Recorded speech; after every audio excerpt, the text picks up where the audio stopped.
Hey guys, how are you today? Quick rant before we dive into today's chaos. As some of you might have noticed, YouTube's algorithm has decided I'm not special anymore. Shocking, I know.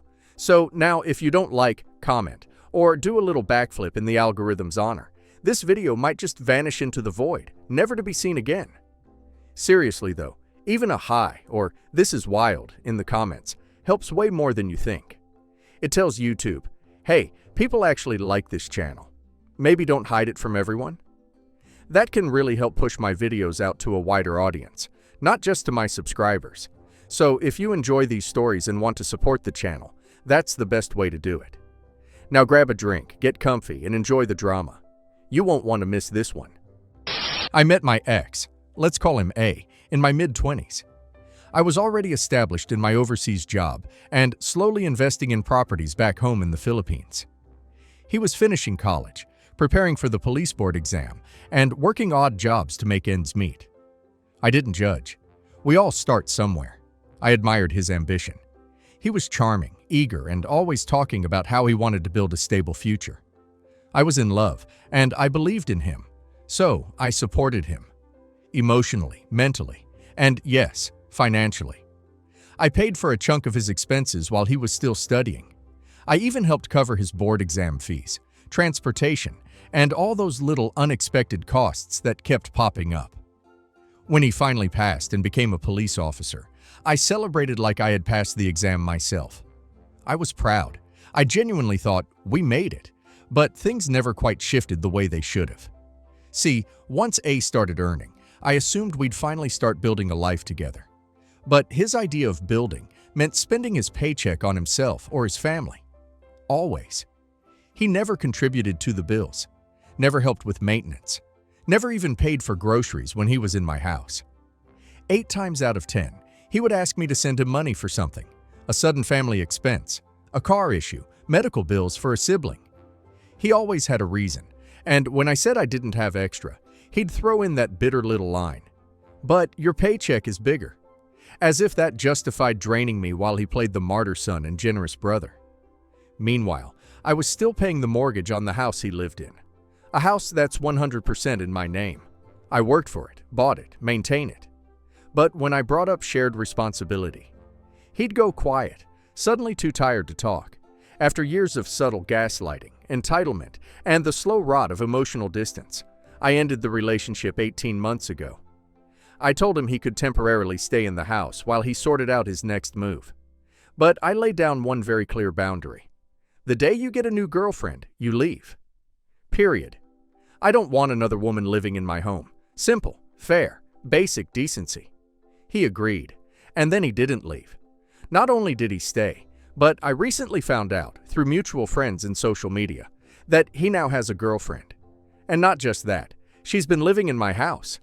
Wait. It gets worse. Turns out, A also let his brother and his brother's girlfriend move in too. In my house, that I pay for, that they've now turned into a boarding house like it's some kind of family compound they inherited. Mind you, I live and work overseas.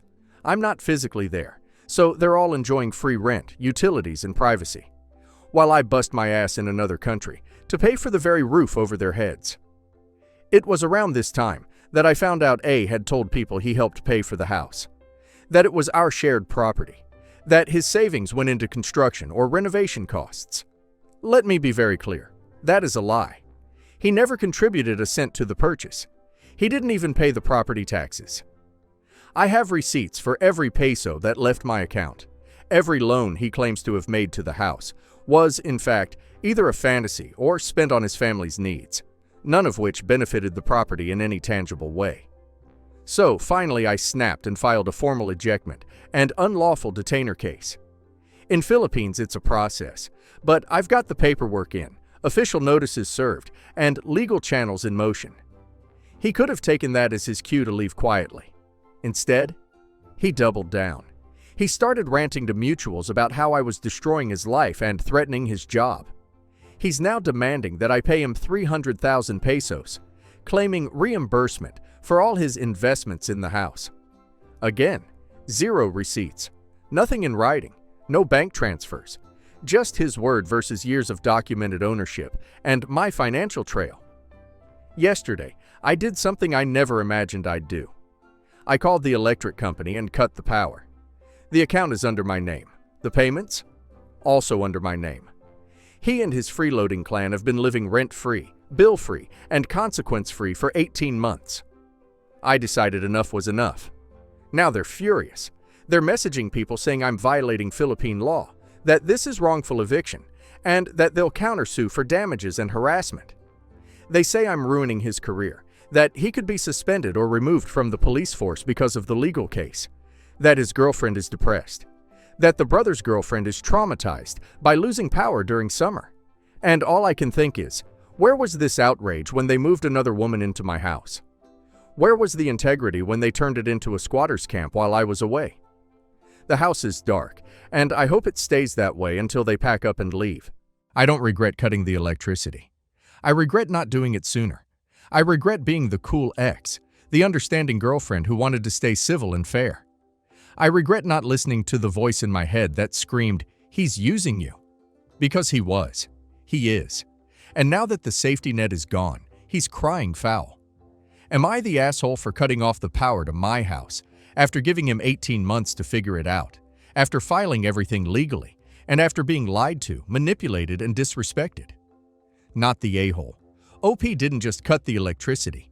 OP cut the entitlement cord that's been wrapped around her neck for years. Let's be clear. This man lived in OP's house rent-free for 18 months post-breakup, brought in a new girlfriend, then invited extra freeloaders like it was a freaking Airbnb. And now he's demanding $300K for emotional investment and imaginary contributions?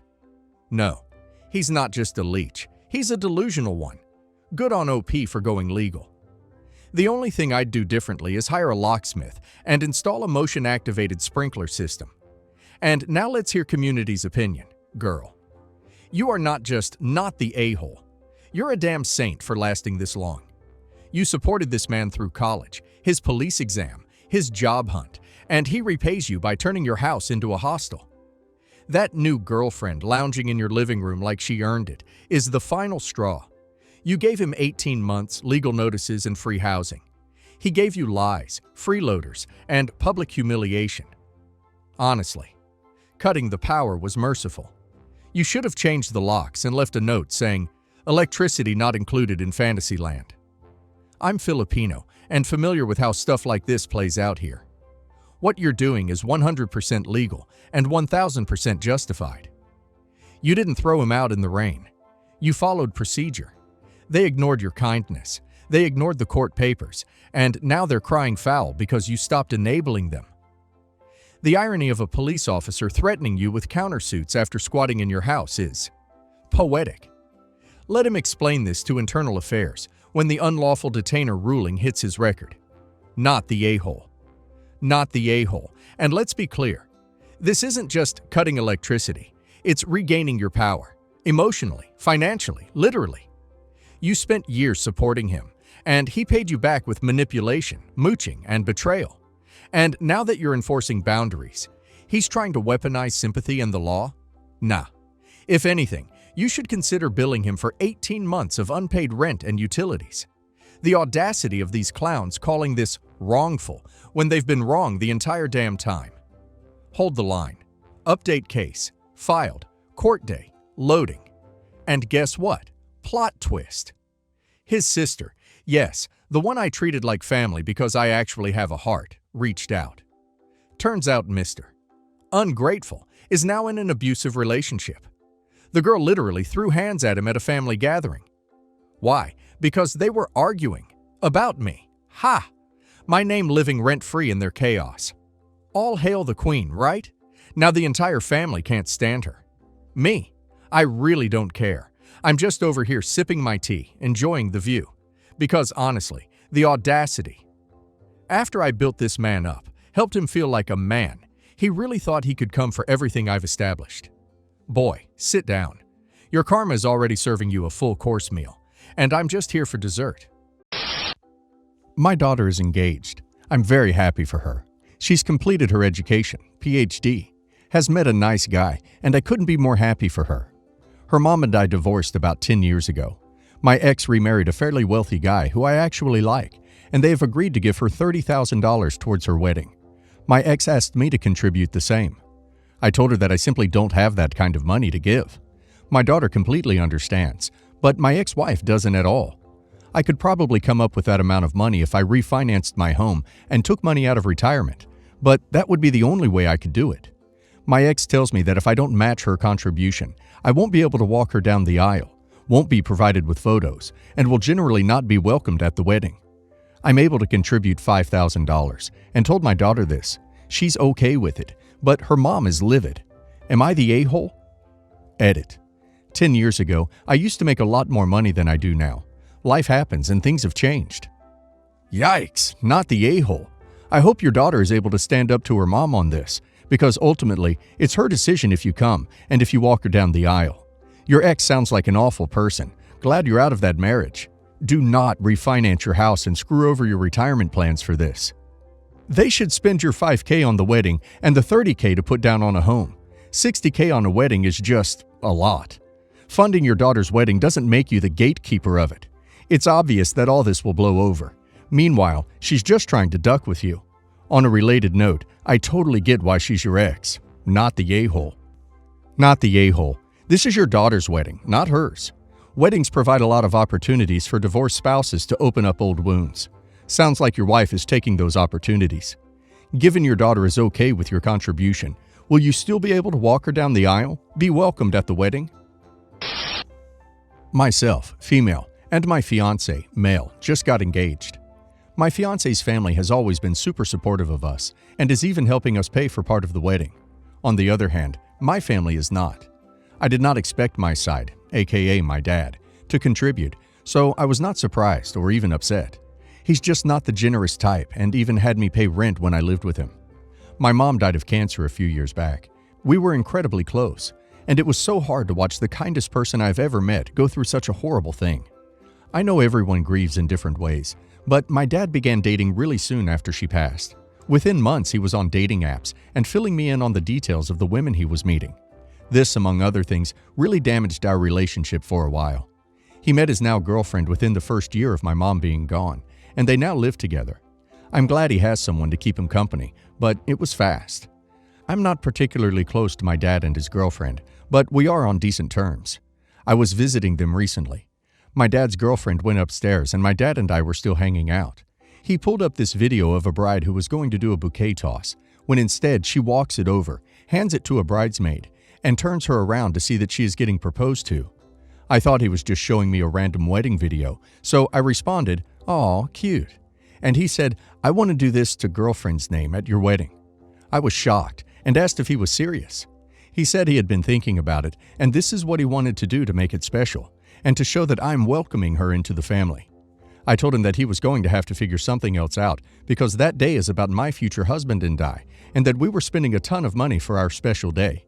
His argument was that it would be a 5-minute thing, and then it would go back to being my day. My dad loves being the center of attention, so I know that all he would talk about the rest of the night would be the proposal. And I know my family would be gossiping about it because of how recent it has been since my mom passed. When people think back to my wedding, I don't want them to just remember my dad's proposal. I told him that especially because he is not offering to contribute to the wedding, it was completely out of the question. I explained that I really think his girlfriend would be uncomfortable with all that attention on her too. The next morning, my dad tried to guilt trip me and told me he was disappointed that I didn't want to be involved with something so special. I told him he needs to plan something that is completely separate. I can tell he thinks I'm being a jerk. Planning a wedding without my mom being here is already so emotional. If she was still here, she would be my go-to person for everything. I miss her terribly, and know my wedding day is going to be emotional because of it. We're going to have a reserved seat with her photo on it. So, am I the a-hole for not letting my dad propose at my wedding? Not the a-hole, but be on guard because he sounds like the type to do it anyway. Not the a-hole. If your dad wants the proposal to be special, he shouldn't do it on someone else's special day, at a wedding he's hijacking, despite not contributing financially. It feels as though the bigger issue is that he wants you to be involved, and he wants you to play a role in welcoming her to the family. If you're not ready to do that, you have a right to say no. Not the a-hole, but your dad is a huge one. Not only disregarding how it makes you feel, but your family on your mom's side. He's being incredibly selfish. I, 20 female, am hoping to get married next year towards summer if plans go accordingly. I graduated college with a degree in medical office and found a decent desk job at a doctor's office that pays well with benefits. I'm currently living in an apartment with my fiancé, 22 male. Occasionally we visit my parents, who live with my 3 sisters. The day before Thanksgiving, my sister, 26 female, made a false accusation claiming my boyfriend damaged her car and scratched the back.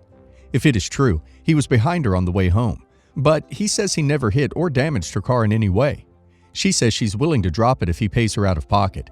He said, "Okay, let me pull up the footage." She must have not known he had cameras in the front and back after getting into a minor accident. So we checked it, and even showed it to our parents and her.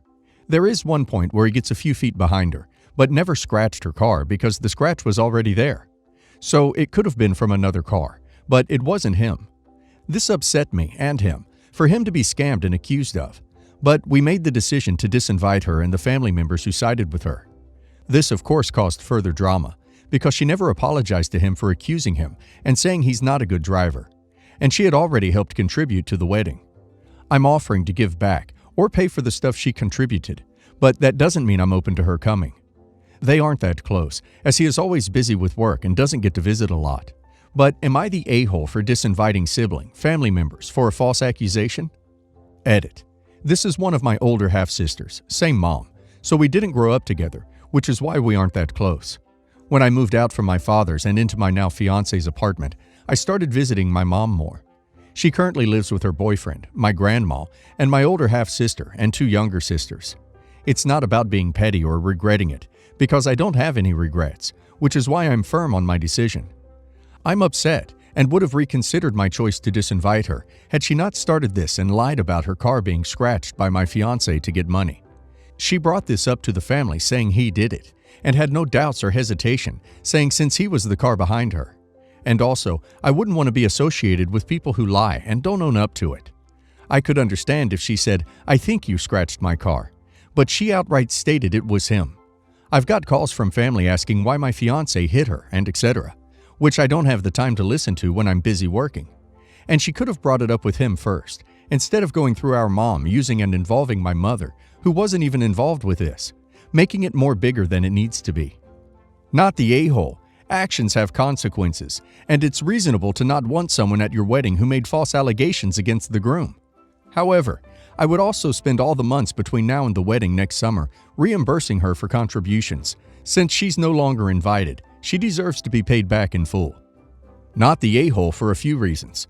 1. Trying to scam you or not, she chose to pick up this topic in front of other family members, to the point there was side choosing, instead of taking your husband to the side to have a private convo about it. 2. She never even apologized for being in the wrong. Don't care if you helped pay for the wedding. She should have swallowed her ego and apologized the moment evidence was brought forward to prove she was wrong. 3. You don't need people like that at your wedding if they are such drama bombs at times. Honestly, people forgetting common decency when proven wrong? Enjoy your wedding. Your sister played a stupid game and won a stupid prize. Not the a-hole. Is she still going to insist that your fiancé scratched the car, despite seeing incontrovertible proof that it wasn't him? Then disinvite her. She's dishonest and trying to get an innocent party to pay for the damage to her car. You might want to send this footage to your other relatives who are siding with her. Perhaps they'll change their minds when they see the proof. My daughter, Casey, 18, has been dating Jack, 20, for a year. He was held back twice in his school career, which allowed him and Casey to meet at school last year. Jack is seriously immature, has a history of delinquency, and displays behaviors that I believe are emotionally aggressive. He often makes Casey responsible for his happiness, and if she doesn't meet his demands, he throws a temper tantrum. I've kicked him out of my home twice because of incidents like this. He is no longer welcome. I tried to be supportive while pointing out subtle red flags I wanted Casey to be aware of. I knew if I said I didn't like him or wanted their relationship to end, it would only drive her further into his arms. Over the past summer, they spent a lot of time together, and talks of marriage began. That's when I put on the brakes and told her that I expected her to get a good education, that I would fully pay for, before she gets married. I told her that I wanted her to have a means to get a good job and a sense of independence before she ties the knot. I also don't want her to get trapped into a bad relationship because she has no real means of supporting herself. I explained that I'd been more than willing to contribute to her wedding once she became a university graduate. I also hoped that giving her some time to grow, learn, and mature would eventually open her eyes to what a bum Jack is. Casey told me that she no longer wanted to go to college. Just before the summer, she was excited to apply to universities, and she would rather live with Jack while he learns from his cousin how to do tattoo art. We had an argument. Casey wants to assert her independence as a new adult, and I want her to have a fruitful and financially secure future. Unbeknownst to me, they've been secretly making wedding plans. They realized that a normal wedding venue was far outside their budget, so they opted to rent out a local kids' karate dojo under the guise of a birthday party and have the wedding reception there. Casey dropped the bomb on me and her dad today. The venue is officially booked for a month from now. I was stunned. When my husband asked what they'd be doing for music, catering, seating, wardrobe, and decorations, Casey said she was still working it out. I told her I would not be attending, not because I didn't love her and support her, but because I couldn't bear to watch my only child marry a ne'er-do-well that treats her poorly at a half-baked ceremony, all whilst throwing her future away so she could follow around an aspiring tattoo artist with no real ambition of her own. I told her that college will always still be on the table for her, but I would not financially support her if she decides to move in with Jack. I desperately need some unbiased opinions because I feel this situation could seriously damage our relationship and her future. Am I the a-hole for not attending her makeshift wedding and supporting her choice of partner? Not the a-hole, but you could be making a huge mistake. You would be burning the bridge between you and your daughter. Once she will realize her mistake, she won't be able to turn to you for help because you shunned her. Make no mistakes, she will need you eventually to get out of this relationship. If you burn that bridge, she might never be able to get out. Edit. Just to be clear, you don't have to ever show even a little bit of support for the relationship. You can 100% make clear you don't agree. You just need to make sure she understands that you support her. Not the a-hole at all, but also super not the way to get what you want. You fully have to go in the opposite direction. Clap your hands with glee. Ask if you can help plan the wedding. Coo over wedding dresses with her. Invite them to dinner every night of the week. Let her douche canoe of a fiancé show his true colors. She will slowly become embarrassed. He will be rude to you or emotionally aggressive a little. And the little looks of hurt in your face will slowly chip away at the excitement of changing a bad boy. Not the a-hole, but if you don't go, you are at risk of isolating her and have an even less chance of her coming to you if she needs help. Sometimes we just have to hold our tongue and let them learn by their mistakes. Update. I've been reading many of your comments and I've decided to attend the wedding. As much as I begrudge this hasty union, I'm going to keep my opinions to myself until such time that Casey can see that Jack can neither provide for her with stability nor a healthy relationship. As many of you have pointed out, I value a strong bond with my daughter, and it would be wise to put myself in a position where Casey feels comfortable coming to me if something goes wrong or if she wants to come home. I always had a bad relationship with my parents. They were never good at nurturing. They were disinterested in us unless they could get something through us. I'm getting married in May to the love of my life. When we started planning for the wedding, my parents made it clear that they didn't have the money nor the intention to pay for the wedding in any way. My fiancé and his parents are paying for about 80% of it, which is the religious ceremony, the venue, with table decorations and all, the food and the music, and I'm putting the last 20%, which is going to be transportation with buses from the nearest big city to the venue, the photographer, the party favors, and my wedding dress, shoes, hair, makeup. I don't have a lot of money either. I just got back to work after a year of being unemployed because of virus. I don't have any money to waste. I'm too proud to go to my in-laws for help as they already pay for more than their share of the wedding. They shouldn't shoulder my part as well. Fortunately, I found a great charity that helps brides like me that can't put thousands of dollars into one dress. They rent wedding dresses that are donated to them for very cheap. I'll only have to pay for the adjustments. A friend of mine agreed to do my hair and makeup as a wedding present. That saves me a lot of money, and it's a huge relief for me. On Friday, my sister called me to tell me that my parents have bought clothes for my wedding, and that they have been bragging and showing it off to her. She told me it's really expensive over-the-top clothes, with shoes and jewelry to go with it, and that they said that overall it had cost them close to $2,000. That made me angry, because they really didn't need to spend that much money on it, and if they had that money to spare, I could have used it for the wedding. And maybe I'm vain, but it bothers me that my parents are going to be better dressed than me on my wedding day. On a deeper level, Since they obviously do have the extra money, it hurts me that they didn't want to help with the wedding. I feel rejected and neglected, like I've always been with them. I decided that I don't want to put up with that anymore. I want them to participate financially to the wedding, even if it's just a small amount. My budget for party favors is $300, and I want them to pay for that. And if they say they can't, then I don't want them to come to my wedding. They were never really family anyway. My family are my siblings and my friends, and my soon-to-be husband. I would like to have them there, but under my terms, not theirs. I don't need them, and it might be petty, but if they refuse to pay, I will feel vindicated because they will have wasted all this money on outfits they aren't going to wear, because they won't have the occasion. So, would I be the a-hole? You're the a-hole. It's your right to not invite your parents or anyone to your wedding. It's not your right to demand your parents or anyone to financially contribute to a wedding that you've chosen to have. Figure out whether you want your parents there at all, but leave the paying for your wedding out of it. You're the a-hole. It truly doesn't matter what the details are. Your parents don't automatically owe it to you to pay for your wedding because they bought new outfits to wear. If you can't afford the wedding you want, without assuming everyone in your family owes you, then you downsize or wait and save, like the vast majority of people. Grow up already, and stop acting like the wedding is a debt owed to you. You're the a-hole. If the only reason you want your parents there is if they were able to pay for your wedding, clearly they didn't raise you with great values.